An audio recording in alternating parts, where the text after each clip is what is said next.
Welcome to flavour studio. ரொம்பவே quick and ஈஸியாக செய்யக்கூடிய ஒரு ஈவினிங் ஸ்நாக்ஸ் ரெசிபி தான் இன்றைக்கி நம்ம சேனலில் பார்க்க போகிறோம்.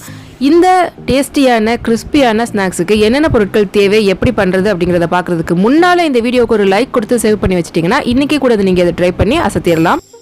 புதுசாக இந்த சேனலை பார்க்குறவங்களுக்கு ஒரு சின்ன ரிக்வெஸ்ட், நம்ம சேனலை சப்ஸ்கிரைப் பண்ணிவிட்டு நோட்டிஃபிகேஷன் ஆன் பண்ணி வச்சிட்டிங்கன்னா இந்த சேனலில் வர அப்டேட்ஸ் எல்லாம் மிஸ் பண்ணாமல் நீங்கள் பார்க்க முடியும். ஓகே, இன்றைக்கி ரெசிபிக்கு நான் 2 மீடியம் சைஸ் உருளைக்கிழங்கு எடுத்து நல்லா பாயில் பண்ணி வச்சுருக்கேன். இதை நம்ம மசிச்சு எடுத்துக்கலாம்.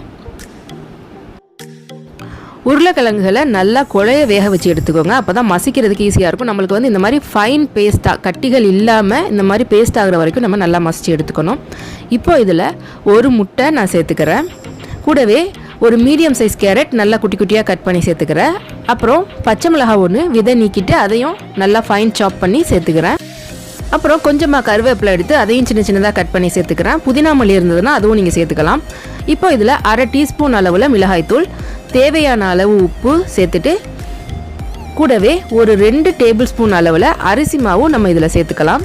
சேர்த்துட்டு இது எல்லாத்தையும் நல்லா மிக்ஸ் பண்ணிக்கலாம்.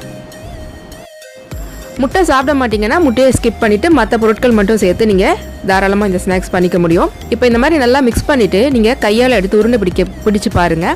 இன்கேஸ் ஸ்டிக்கியாக இருந்தது அப்படின்னா மட்டும் இன்னும் ஒரு டேபிள் ஸ்பூன் அளவில் அரிசி மாவு சேர்த்து நல்லா கலந்து விட்டுக்கோங்க. இல்லை கரெக்டாக உருண்டை பிடிக்கிற பதம் வந்துருச்சுன்னா நீங்கள் அரிசி மாவு சேர்க்க வேணாம். இப்போ பார்த்தீங்கன்னா இந்த மாதிரி கையை தண்ணியில் நனைச்சிட்டு உருண்டை பிடிச்சி பாருங்கள், கரெக்டான ஷேப்பில் வரும். ஓகே, இப்போ நம்ம இதே மாதிரி சின்ன சின்ன பால்ஸாக நம்ம இதை உருட்டி எடுத்துக்கலாம். இல்லைனா உங்களுக்கு விருப்பமான எந்த ஷேப்பில் வேணாலும் நீங்கள் இதை செஞ்சு எடுத்துக்க முடியும். மீதி இருக்க எல்லா மாவையும் சின்ன சின்ன உருண்டைகளாக உருட்டி எடுத்துக்கலாம்.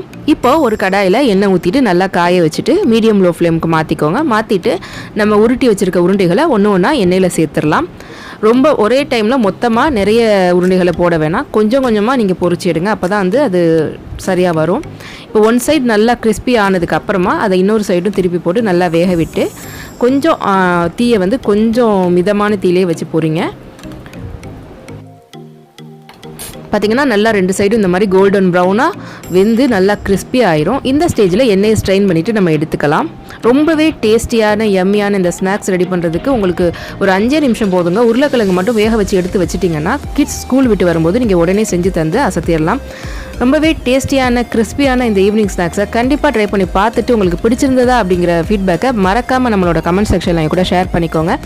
சீக்கிரமே இன்னொரு இன்ட்ரெஸ்டிங்கான ஈஸியான ரெசிபியோட உங்களை நான் சந்திக்கிறேன். அது வரைக்கும் take care, bye bye. Thanks for வாட்சிங்.